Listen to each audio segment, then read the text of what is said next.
Assalamualaikum warahmatullahi wabarakatuh. Waalaikumsalam warahmatullahi wabarakatuh. Semangat pagi. Pagi. Ketua kelas Mas Dimas, silakan dipimpin berdoa seperti budaya industri, visi dan misi dimulai. Silakan. Belum mengawali kegiatan hari ini, berdoa bersama-sama, mulai. Bismillahirrahmanirrahim. Wabitu billahi rabbal wabil islam dina wabi muhammadin nabiyya wa rasulah rabbi zidni ilma warzuqni fahma amin ya rabbal alamin. Doa selesai. Visi misi SMK Kusuma Margioso Pati. Visi: satu, sinergi, berakhlak mulia, siap kerja, nasionalis, berani, gigih, ya. Misi: 1. Meningkatkan muatan keagamaan. 2. Meningkatkan pelatihan fisik dan mental. 3. Pembiasaan budaya industri di sekolah. 4. Melaksanakan peringatan Hari Besar Nasional. 5. Keikutsertaan dalam kegiatan lomba. Safety commitment. Keselamatan kerja adalah tanggung jawab saya. Yo. Saya absen dahulu ya untuk kegiatan hari ini. Yang pertama atas nama Aji Gilang, Ahmad Randy Saputra, Dimas Agam Putra, Hadir. Edi Setio. Oke, berdoa sudah, absensi sudah. Hari ini kita mau membahas tentang yaitu materi pengukuran. Dalam kehidupan sehari-hari banyak sekali materi tentang pengukuran alat dan bahan yang saling berhubungan antara alat ukur, satuan, besaran, media yang diukur dan lain sebagainya. Di sekitar kita banyak sekali yang bisa kita gunakan dalam suatu pengukuran. Tetapi di sini saya mau menjelaskan tujuan. Tujuan kita mengukur itu apa? Yang pertama, karena ini nanti hari ini kita mengukur dengan menggunakan jangka sorong. Yang pertama, yang kedua adalah mikrometer skrup. Nanti kita bahas materi-materi tentang kedua alat tersebut. Di sini ada pengukuran. Dalam kehidupan sehari-hari ada yang tahu alat ukur apa saja yang sering digunakan? Bisa angkat tangan, coba. Mungkin Mas Dimas? Timbangan itu alat ukur enggak? Nah, kenapa bisa diartikan alat ukur? Kenapa Mas? Karena dia menentukan nilai dan juga satuan. Nah, contohnya apa? Coba sebutkan contohnya. Alat ukur berat badan. Alat ukur berat badan. Dimas menjelaskan bahwa besaran dan satuan. Besarannya di mana, satuannya di mana? Coba kasih contoh. Tadi mengukur berat badan. Besarannya 30, satuannya kilogram. Jurusan kalian TKR, kalau di alat-alat otomotif kan banyak sekali alat-alat ukur yang sering digunakan. Besok kalau kalian kelas 2 sudah mulai praktek, kelas 3 sudah mulai praktek, mungkin sudah nanti akan dijelaskan oleh Bapak Ibu guru mengenai alat ukur yang ada di dunia teknik otomotif seperti itu. Paham ya? Terus di sini nanti akan kita praktekkan. Nanti akan kita bahas alat ukurnya apa saja, tetapi nanti kita menggunakan media, medianya yaitu adalah suatu kendaraan mobil, karena jurusan kalian kelas 10 kelas 10 belum pernah naik atau komponennya apa saja, cara mengukurnya bagaimana, nggak apa-apa, nanti kita bahas prosedur, langkah-langkahnya, bagaimana cara kita mengidentifikasi, itu nanti tujuan kita pembelajaran. Jadi tujuan pembelajaran kita nanti kalian bisa memahami nama-nama komponen, bisa memahami langkah-langkahnya, mengidentifikasi, menganalisis, cara mengukur. Nah, itu nanti di pelajaran fisika nanti kita kolaborasikan di dunia teknik otomotif. Itu juga nanti bisa diterapkan dalam kehidupan sehari-hari. Kan ngoten nggih? Nah, itu juga salah satu. Terus kita juga harus tahu motivasi profil pelajar Pancasila. Seperti itu juga harus kita terapkan, seperti gotong royong, mandiri, seperti itu. Sudah kita terapkan setiap hari di sekolah kita, karena sekolah kita juga harus terapkan budaya industri. Paham nggih? Nah, Terus coba saya mau tanya, kenapa kalian kan jurusan TKR, kenapa ini kan pelajaran fisika kita terapkan di TKR. Terus kenapa kita harus mempelajari tentang alat ukur? Fungsinya itu apa nanti kalau dalam kehidupan sehari-hari, Mas? Ada yang tahu?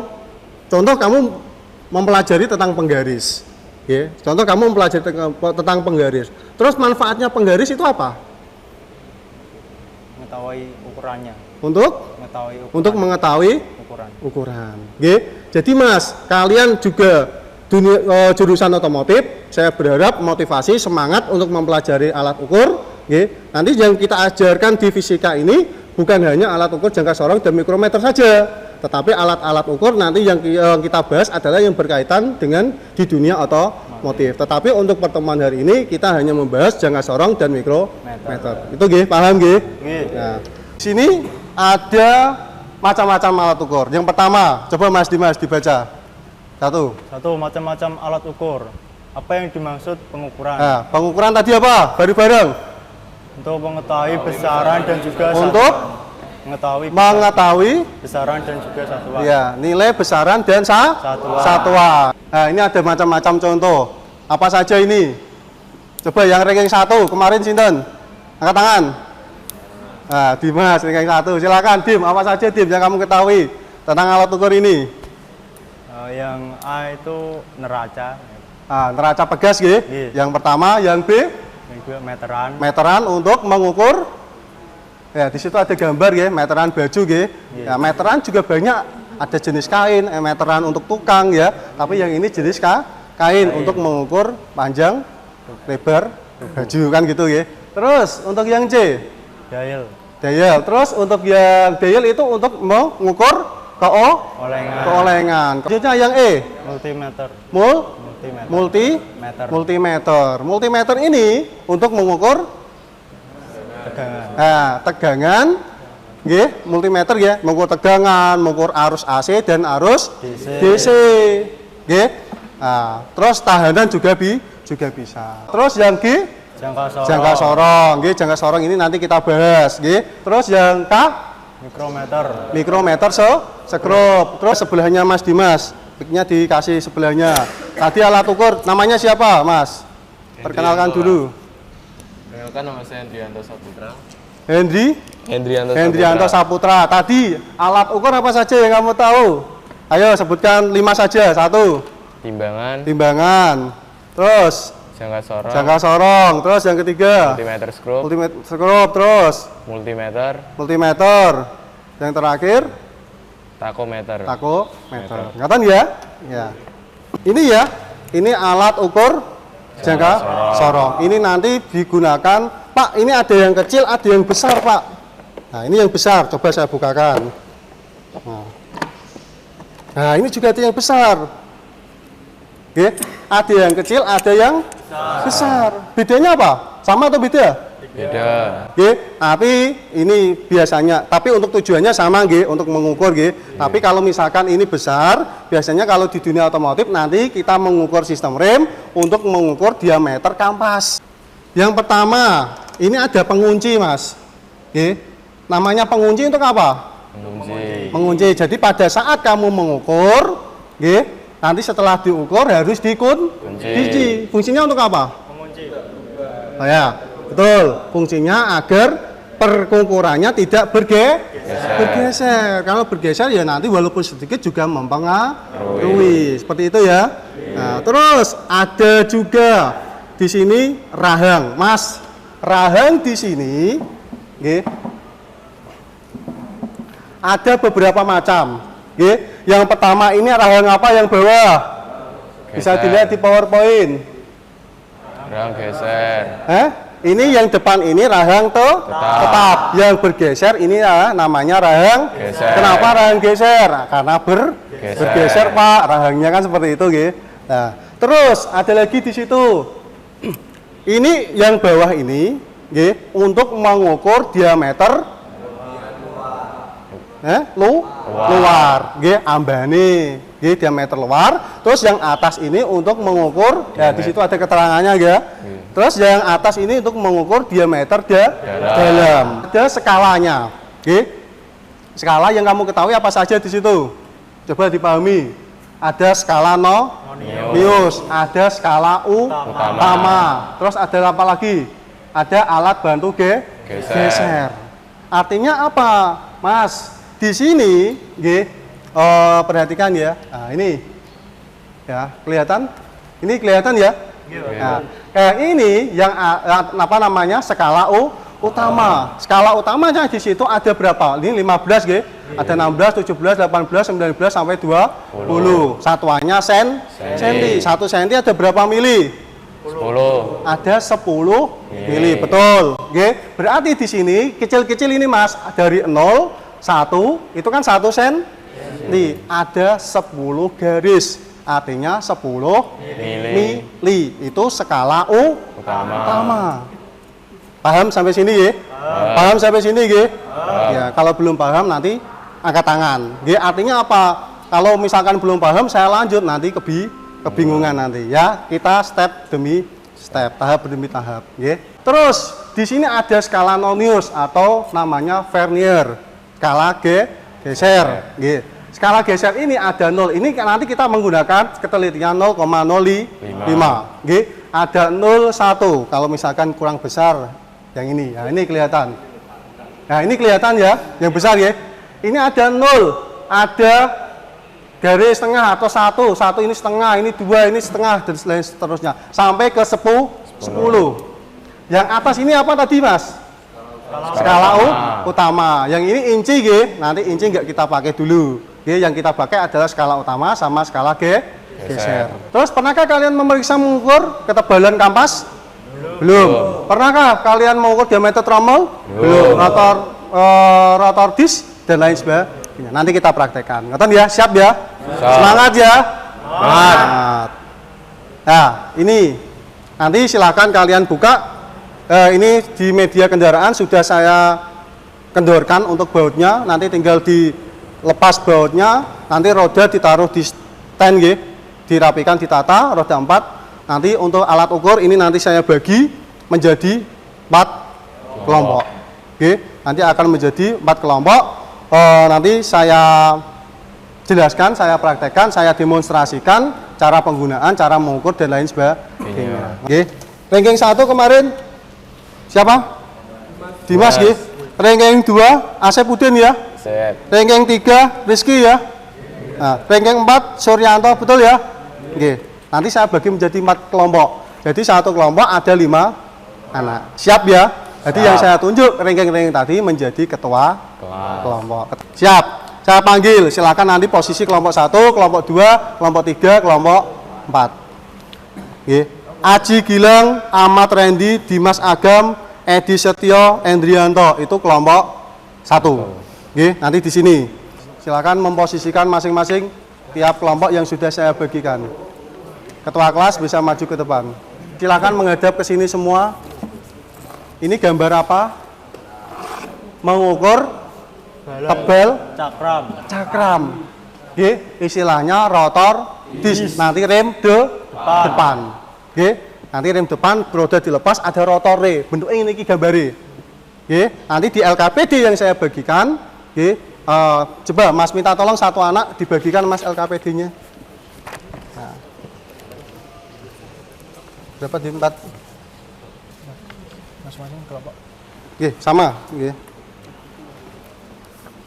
Sambil melihat di LKPD, saya jelaskan.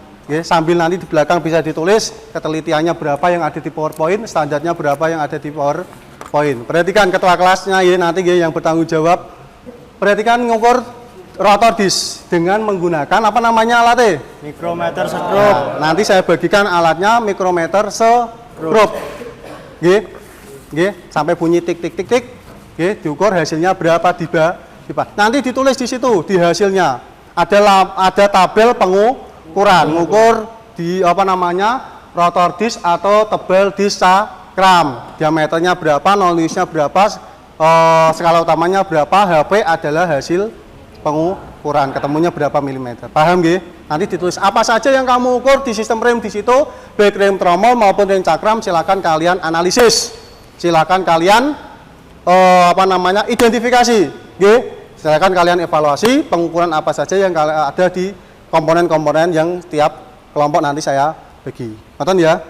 Terus ketebalannya di situ bisa ditulis nggih untuk ketua kelas, monggo di belakangnya bisa ditulis 9 manul atau standarnya 20 mm.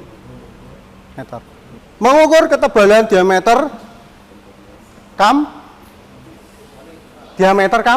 kampas. Coba Mas, ini diameter kampas. Nggih, ini tromol. Kalau diameter kampas saya seteli, saya perbesar, maka apakah tromol bisa masuk? Enggak bisa. Nggih, harus ada celahnya. Kemudian di sini ada videonya tadi, ya sudah saya download. Kalau mau nanti ditonton, silakan nanti bisa menggunakan media HP, nanti di browsing. Oh, caranya ngukur seperti apa, alat bantu untuk melaksanaan pengukuran. Link sudah saya share di grup. Silakan nanti bisa dibuka, dipahami dan lain sebagainya. Paham ya? Paham, Pak. Ya. Sampai sini ada yang mau ditanyakan? Tidak ya? Ini roda silakan nanti kita praktek langsung. Roda baut sudah saya kendorkan, tinggal nanti hati-hati. Nanti silakan dilepas bautnya, nanti diturunkan, ditaruh di stand sana. Roda 4, kita sediakan kedi untuk kedi depan dan belakang kanan, kedi depan dan belakang roda kiri. Nggih Mas nggih? Paham nggih? Silakan nanti kelompok 1 praktek di sebelah kanan. Nggih, rem depan. Sampun? Nah, kelompok perhatikan nggih. Nah, ini yang dimaksud tadi apa? Cakram atau istilahnya rotordis. Nah, ini apa namanya? Kaliper.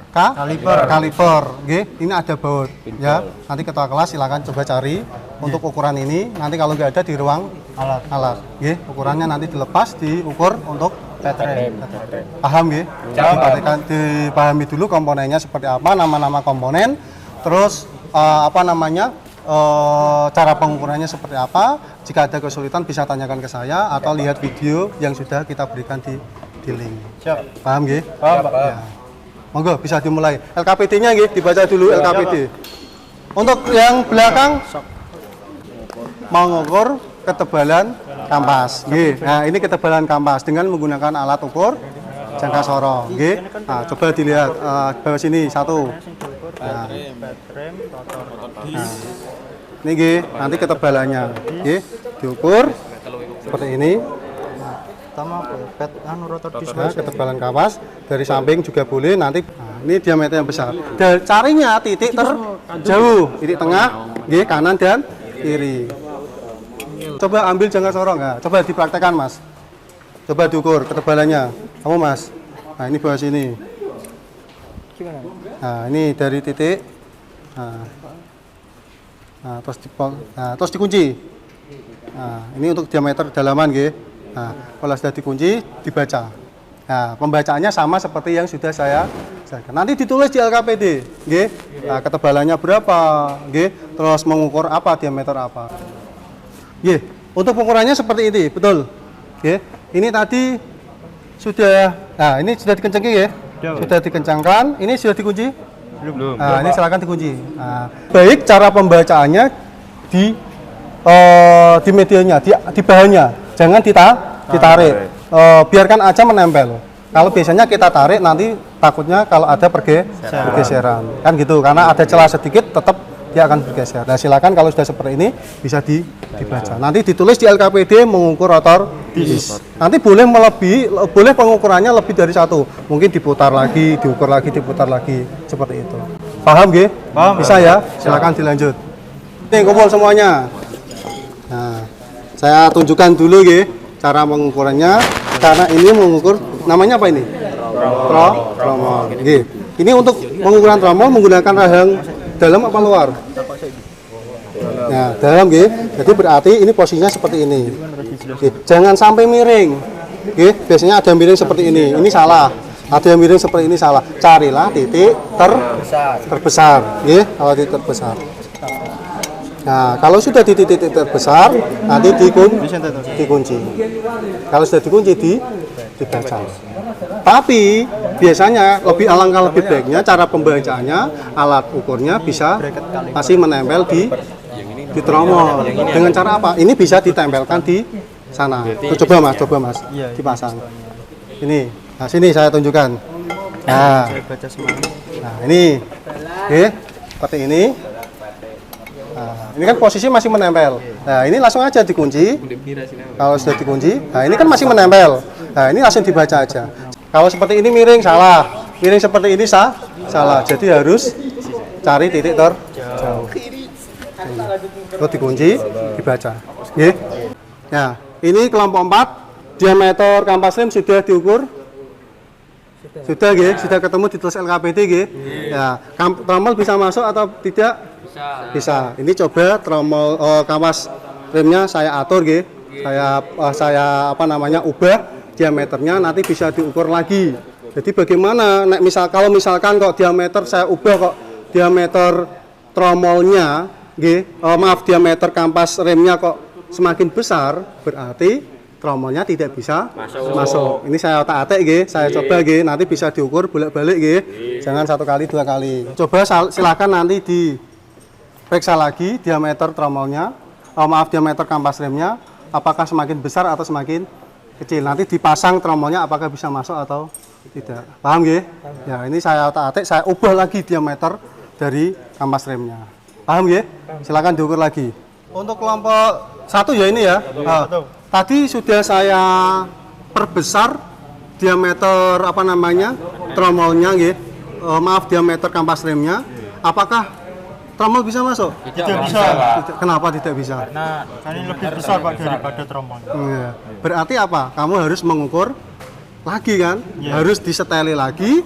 Terus kalau diperkecil lagi, diseteli, diperkecil lagi diameter dari kampas rem, nanti diukur lagi. Kalau sudah diukur lagi, berarti bagaimana caranya diameter tromol harus lebih besar daripada diameter kampas rem. Seperti itu, nanti kalau sudah diukur, nanti saya coba lagi. Kalian analisis. Siap? Nanti ini nggak bisa masuk ya, coba. Nggak bisa masuk ya? Bisa masuk. Nah, nggak bisa masuk. Berarti kalau nggak bisa masuk, artinya diameter tromol lebih kecil daripada sepatu rem.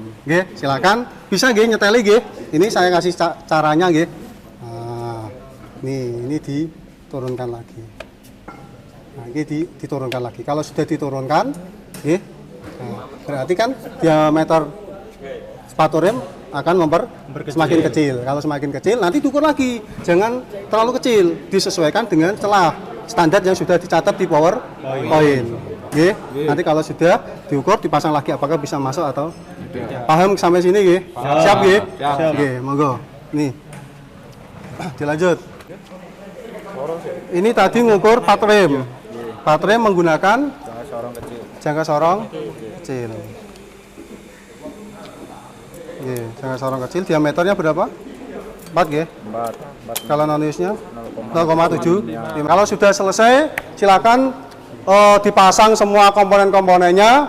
Nanti untuk rodanya silakan dipasang kembali. Seperti itu ya. Monggo kelompok yang sudah selesai dipasang kembali komponen-komponennya, rodanya. Nanti kalau sudah bisa kembali ke posisi 0,50 semula, ke tempat ya. Nanti kita presentasi hasil yang kita bahas nanti. Sudah semua, untuk pengukurannya, baik rem depan, cakram maupun rem belakang, tromol, komponen-komponen apa saja yang sudah diukur. Coba kelompok 1, karena ini waktunya sudah mau habis, silakan nanti tiap kelompok menjelaskan presentasi pengukurannya, yang hasil pengukurannya bagaimana, hasilnya berapa saja, apa yang diukur, silakan dijelaskan, dianalisis, dibahas bersama-sama. Kelompok 1 ketua kelasnya tadi Dimas, silakan maju di sini, Dim. Pengukurannya rem depan dan belakang. Silakan dijelaskan dulu rem depan, nanti setelah itu rem belakang. Yang lain silakan diperhatikan, jika ada pertanyaan silakan ditanyakan. Pengukuran pertama yaitu pengukuran rem depan, meliputi pengukuran ketebalan rotor disk dan ketebalan ped rem. Untuk ketebalan rotor disk menggunakan alat ukur mikrometer skrup.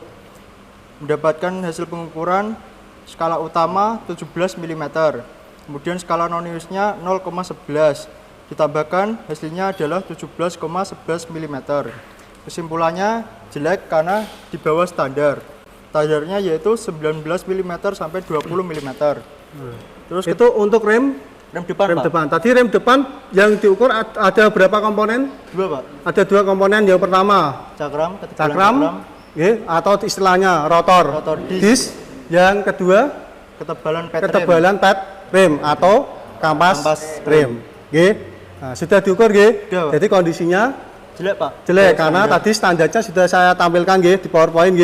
Nah, standarnya sekian, ternyata tadi di bawah standar, berarti kondisi jelek. Nah, itu fungsinya, fungsi alat ukur. Kita dapat mengetahui kondisi layak dan tidaknya benda yang kita ukur.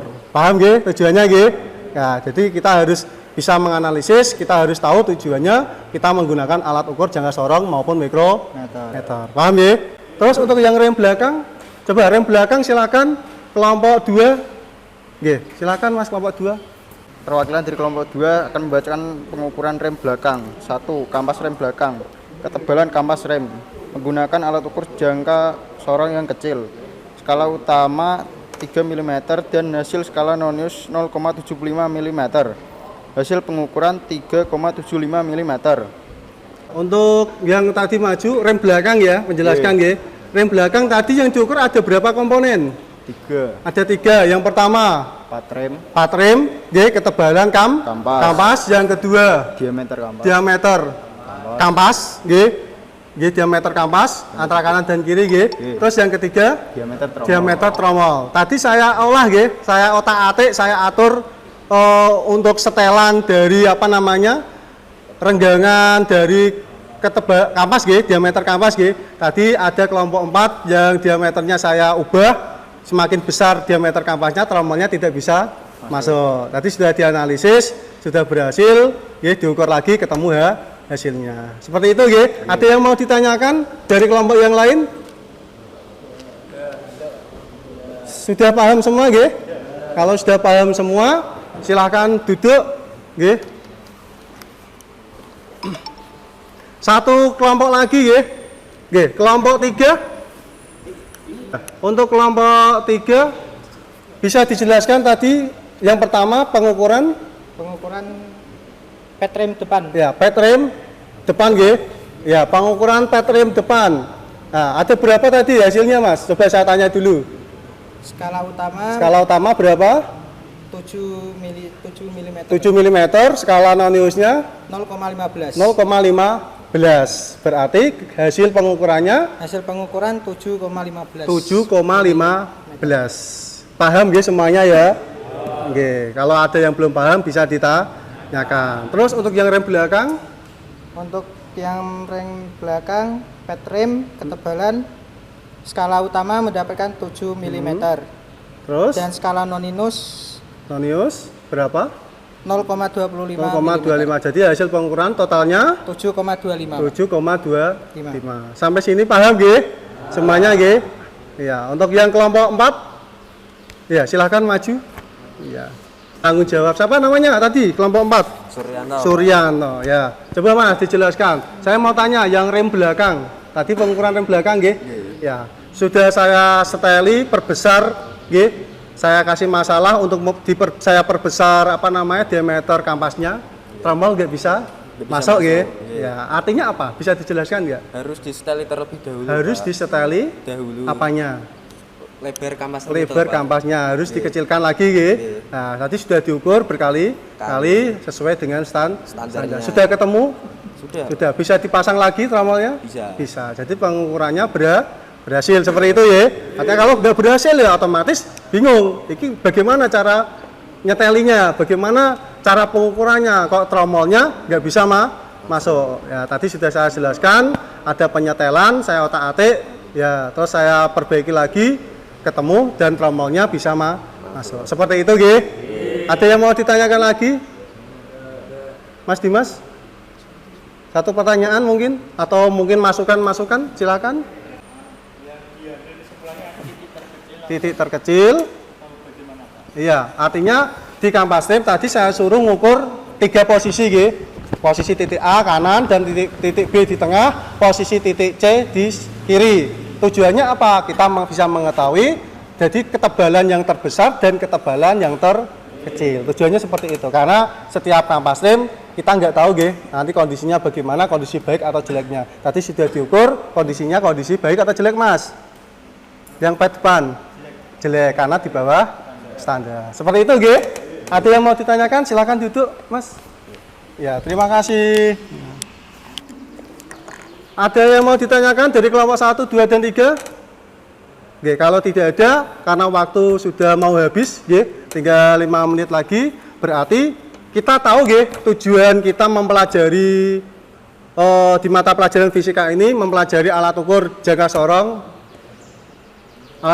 sorong sama mikrometer sekrup. Tujuannya untuk kita dapat mengetahui satuan besaran dan